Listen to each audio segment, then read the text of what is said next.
Cubano de Adentro y de Abajo está hoy en el campo y sí, una especie de protesta como la protesta de Baraguá. Protesta por el proyecto de constitución que hace inmovible el artículo que legaliza el gobierno como una dictadura, que es el artículo 5 de la Constitución. Hoy, para nosotros, para mí también es un día especial, es el natalicio de Nelson Mandela, y aparte de la amistad que tuvo con Fidel Castro, que ha sido el dictador por excelencia de Cuba, lo admiro porque logró, por la lucha pacífica y sin un ejército, logró hacer cambiar a los grandes generales sudafricanos, logró hacerlos cambiar sin que se produjera una masacre. Y bueno, es así como sucedió, ¿cierto? Justamente. Sí. Bien, estamos presentes aquí, el que les habla, periodista independiente y pensador social. Acá tenemos a Germán, ex profesor universitario, ¿cierto? Sí, pero como adjunto, siempre como trabajador. Y a Manuel Cuesta Morúa, uno de los promotores de la lucha pacífica también, y de estos proyectos que quiere, un soñador que quiere hacer cambiar la nación por las leyes constitucionales. Comenzamos precisamente con Manuel Cuesta Morúa. Se ha lanzado casi ya la orden, diría yo, constitucional, o sea, del proyecto constitucional, que no es un proyecto, yo lo entiendo como una orden. El artículo 5 es inmovible, el que hace que el gobierno de Cuba sea una dictadura y el que no haya libertades, porque mientras existe el artículo 5, todas las otras libertades están sometidas bajo ese artículo, bajo el imperio del Partido Comunista. Quisiera que documentaras algo sobre esa... Sí, mira, eso es un tema muy interesante y muy rico de analizar y de conversar con la gente, ¿no? Nosotros en la propuesta que llamamos 2020, sí, propuesta 2020, intentamos generar una conversación que llamamos deliberativa en torno a fundamentalmente los artículos que tienen que ver con la soberanía en la Constitución cubana. Y justamente empezamos con los artículos de la soberanía y nos centramos exclusivamente, por lo pronto, en esta primera fase de la conversación, en los artículos de la soberanía, justo porque la convocatoria, siempre entre comillas, a la Constitución se hizo sin constituyente.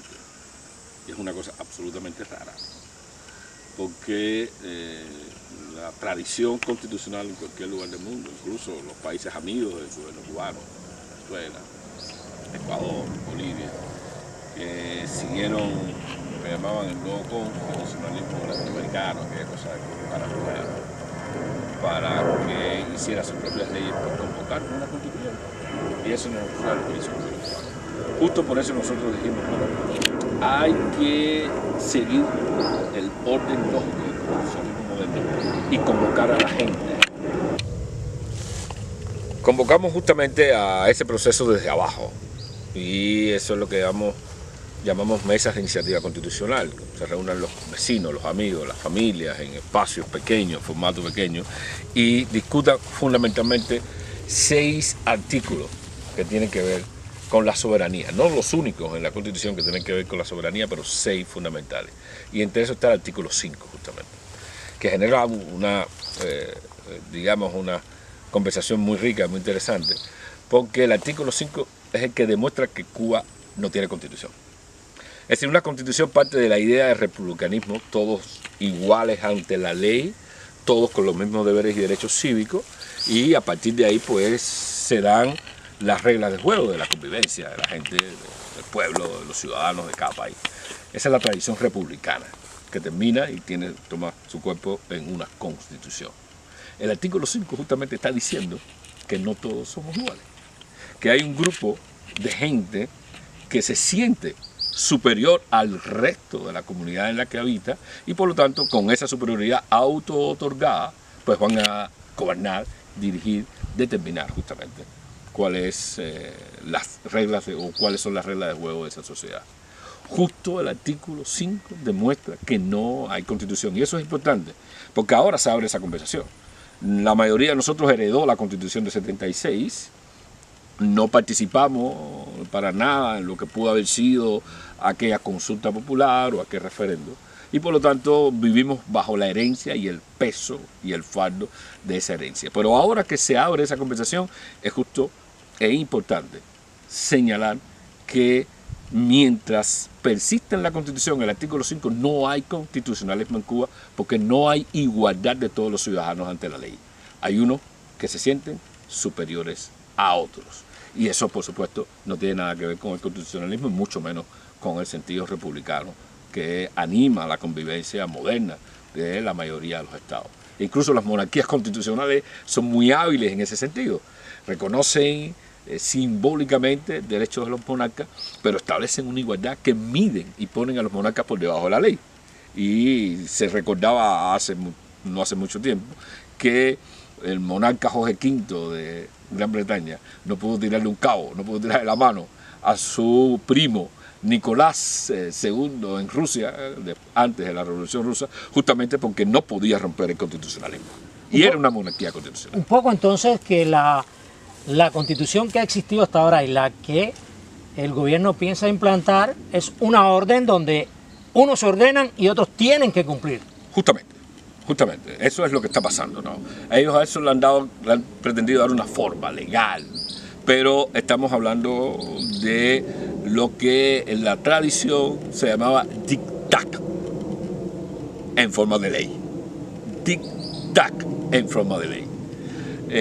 No es puramente una tiranía, porque trata de ajustarse a determinadas normas en determinados momentos, pero sí es una dictadura que dicta a través de la ley.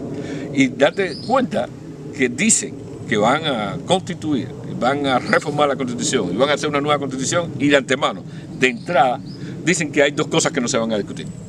¿Cómo es que el soberano, que es el que debe determinar, y esa es la ciudadanía, cuál debe ser el orden y la relación entre los ciudadanos y el Estado, cómo es que ese soberano no va a tener oportunidad de discutir justamente toda la Constitución? ¿Quién tiene entonces realmente la soberanía? El poder. Por eso, más bien una orden constitucional, como le llamas tú, un dictado en forma de regla. Yo creo que esto es un momento muy importante para que la sociedad civil, la ciudadanía, se posicione frente a este proceso que ya nace viciado de ilegitimidad. ¿Y cree que además de tener la oportunidad, lo puedan hacer? ¿Se puede lograr? Yo creo que se pueden lograr algunas cosas. No se puede pretender asaltar el cielo si tú no tienes los recursos para llegar y asaltar el cielo.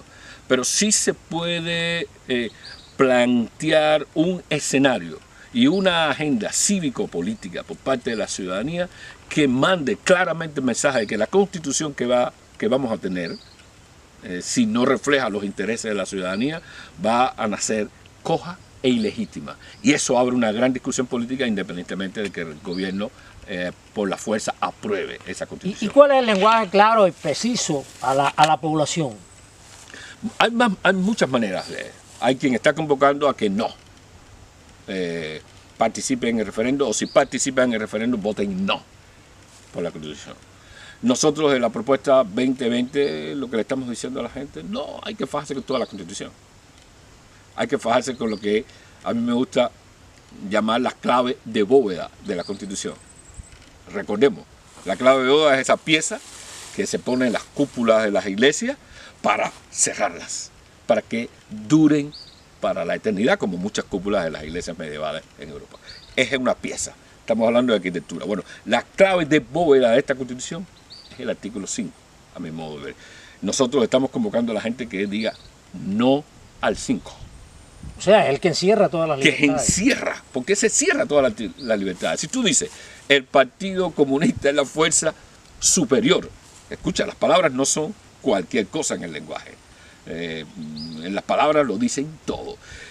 Si usted dice Partido Comunista es la fuerza superior de la sociedad y del Estado, usted está mandando un mensaje, usted está diciendo que está dispuesto a construir un Estado racista desde la ley. Porque todo grupo, me gustaría reiterar esto, siempre lo voy a reiterar, todo grupo que se considere superior al resto de los grupos humanos que conforman una sociedad, ese grupo es racista. No estamos hablando de racismo por el color de la piel, entiéndase, porque la tradición dice que el racismo pasa por las líneas del color de la piel, de la etnia de la que se viene. No, ya eso es la vieja escuela cultural o de antropología. El racismo es todo intento de un grupo de supeditar al resto de los grupos humanos. Exactamente, que excluye otro grupo humano. Por origen, por religión, por ideología. Si usted excluye otros grupos humanos, usted está fundando un Estado racista. Y consagrar el artículo 5, justamente es esto, sería estas las consecuencias de este debate y de esta conversación constitucional, y por eso nosotros estamos convocando a la gente a que participe del debate. Señor Germán, ¿usted está de acuerdo?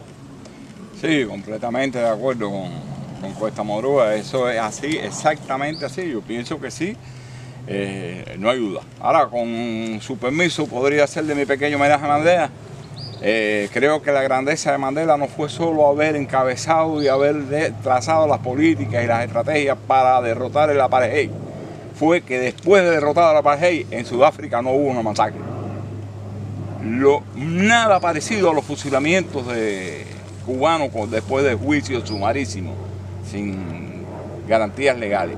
Y que además renunció voluntariamente a ejercer poder para mantenerse como un árbitro de toda la sociedad, a la cual todos los grupos políticos y todos los sectores de la sociedad sudafricana venían a ver como un ente aparte. Es decir, que esas dos también nada parecido a lo ocurrido en Cuba, donde la permanencia en el poder fue hasta donde se pudo. Es decir, que esos dos grandes méritos de Mandela creo que forman parte del homenaje que debe hacerse siempre. Yo, desde el punto de vista político y desde el punto de vista ideológico, estoy completamente, absolutamente de acuerdo con lo que ha planteado Cuesta Morúa.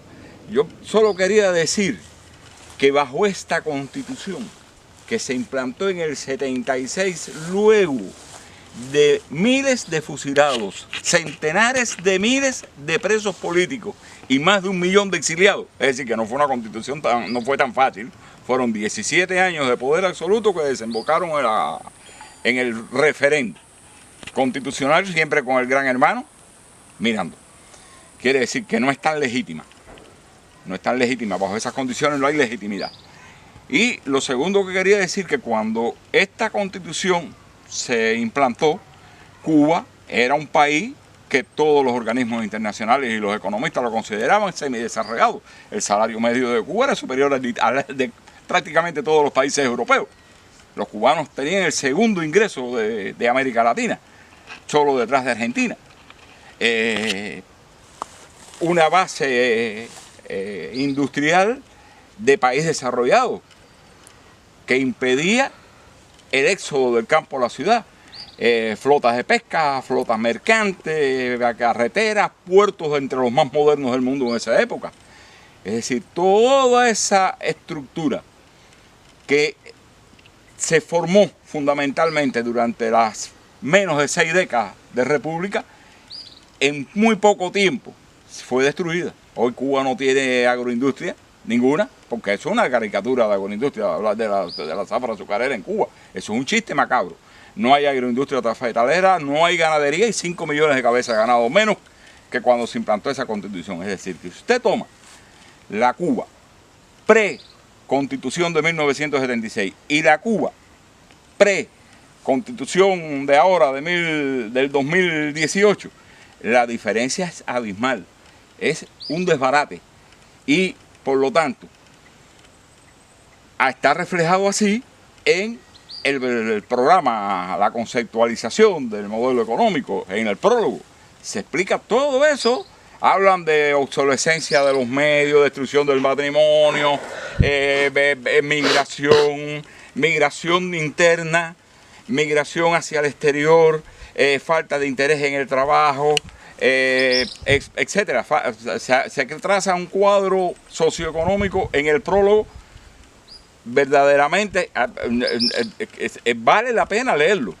Ahora, lo paradójico, lo realmente increíble es que se recete más de lo mismo. Es irónico, sí, es irónico que el partido que ha gobernado durante todo este tiempo, que ha destruido la nación, que ha ordenado, vamos a decir, ordenado la destrucción de la nación, la crisis en que estamos, el exilio que ha creado todas esas cosas, es irónico que ese partido sea el que sentencien, vamos a decirlo, sentencien así, a gobernar mediante esta próxima constitución. Paradójico, en ese prólogo, que vale la pena leerlo, yo se lo recomiendo a todo el mundo que lo lea, porque después que tú lo leas, usted entiende todo eso que dice, los efectos económicos y sociales de la política que ha descrito magistralmente nuestro amigo.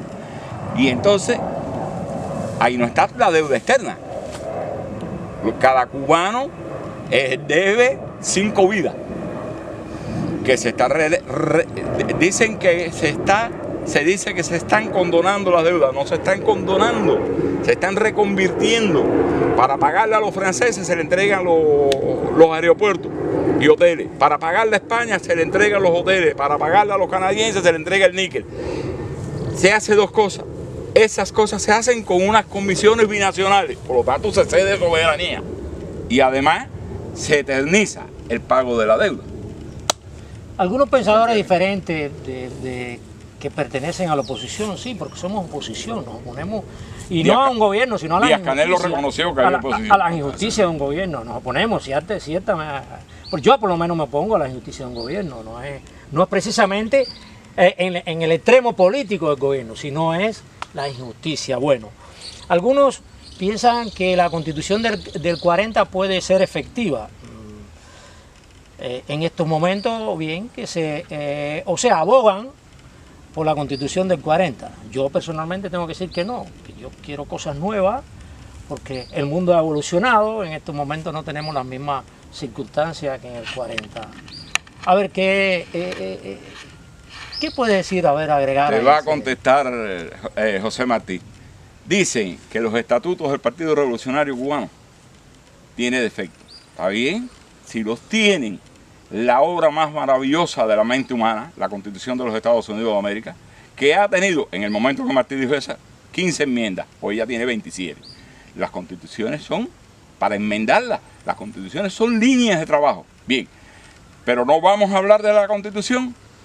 Yo sí pienso que los que tienen que decidir una constituyente, modificaciones a la del 40 o cualquier otra cosa son los elegidos. Y para eso sí sirve el Código Electoral de 1943, que puede ser impuesto mañana. Puede ser puesto en vigor mañana. Disculpen, no es impuesto. Puesto en vigor mañana. Organización de los partidos durante un tiempo, de acuerdo con los cánones establecidos en el Código Electoral de 1943, elección del Congreso y que esas personas elegidas en un país pluridemocrático, sin las amarras que mencionaba nuestro amigo, sean los que decidan, porque ni usted, ni yo, ni él tenemos la llave de los truenos. Ni somos nosotros, no podemos pretender ser Fidel Castro. Ahora, ¿quiénes son los que tienen que modificar a Cuba? Los que se elijan. ¿Y cómo se eligen? Con el Código de 1943. Y para terminar esa reflexión, los países exsocialistas que tenían constituciones democráticas antes de que los tanques alemanes y los tanques rusos desbarataran su república, fueron los primeros que salieron de la crisis. La República Checa, Eslovaquia, Polonia, Eslovenia, que eran democracias y que tenían sus constituciones hechas, salieron. ¿Quiénes siguieron en crisis durante mucho tiempo? Los que tenían los búlgaros con sus reyes, los rusos con sus zares, ¿nos entendemos? Sí.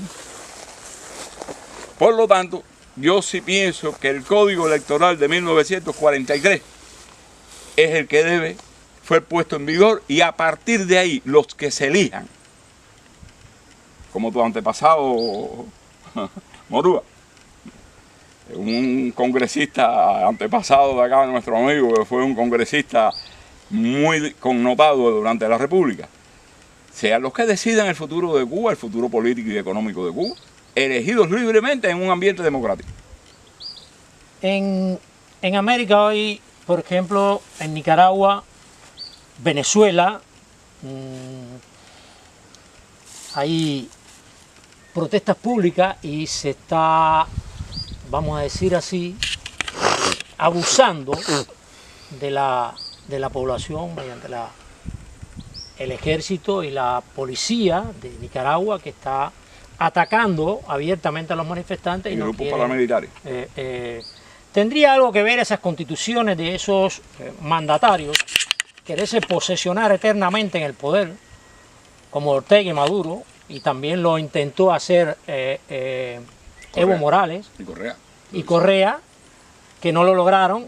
Pero entonces tendría que ver esto, si el proyecto de constitución se lleva a cabo de la forma que se está llevando en Cuba, tendría que ver esto con una posible explosión social, donde también pienso que el gobierno violentamente.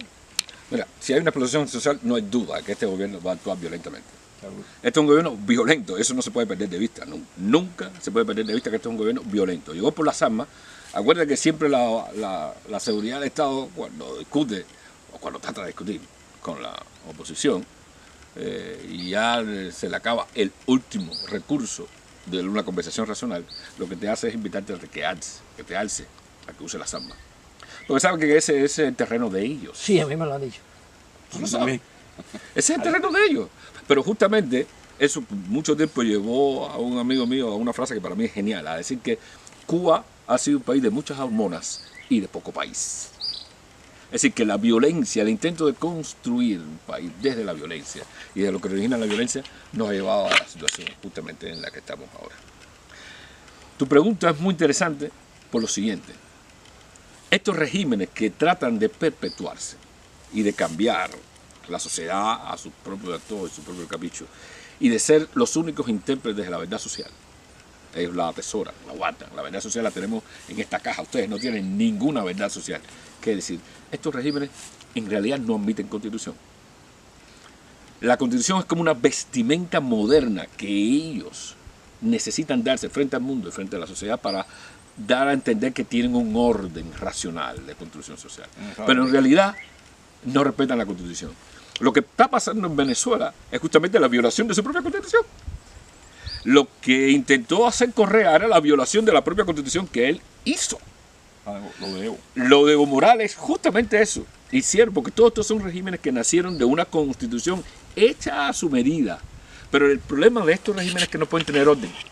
No pueden respetar una regla. Porque si respetan una regla, no pueden gobernar a su antojo. Por eso lo de Nicaragua no es necesariamente una violación de la Constitución, que ellos mismos se dieron.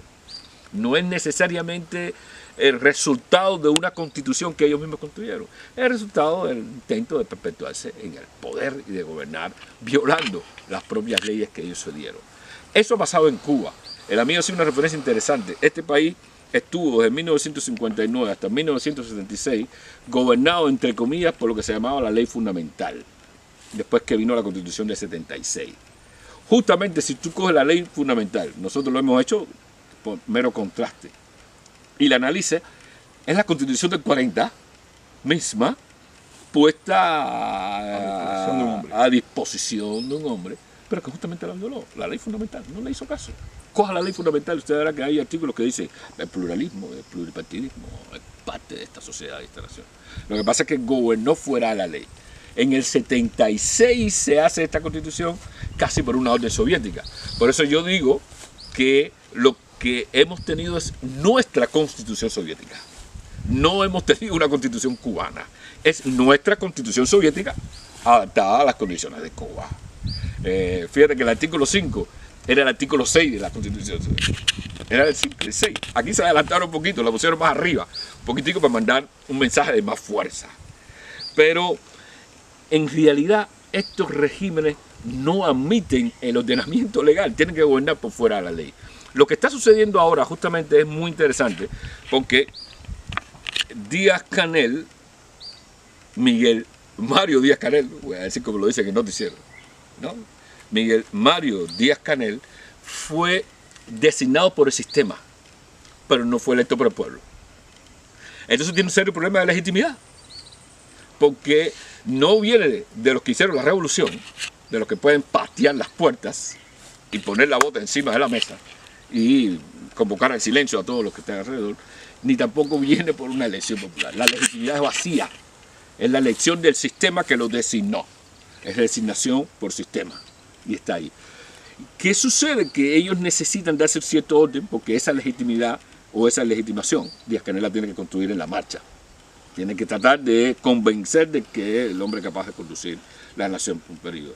Y por eso se abocan a este proceso constitucional que es muy interesante, y yo insisto en convocar a la gente a que se meta de una manera u otra en este proceso, porque por primera vez, la narrativa de un país puede cambiar o no cambiar sin que haya guerra por el medio. Por primera vez. Todas nuestras constituciones o surgen en medio de la guerra o surgen después de la guerra, para darle un orden. Pero por primera vez no hay guerra y se está planteando una nueva narrativa, entre comillas, para el país. Mira, sin una guerra, arriba. Este es el momento de la sociedad civil, es el momento de la ciudadanía, es el momento de nosotros. Entonces, bueno, y por eso es que hay que trabajar duro. Nosotros ya estamos comenzando como en los mangos de Baraguá. Definitivamente. Estamos haciendo aquí una especie. Y entonces, el artículo 5, si se transformara o se eliminara, evitaría un futuro violento, de una reacción violenta por parte del gobierno y de una reacción cívica generalizada en la sociedad en Cuba.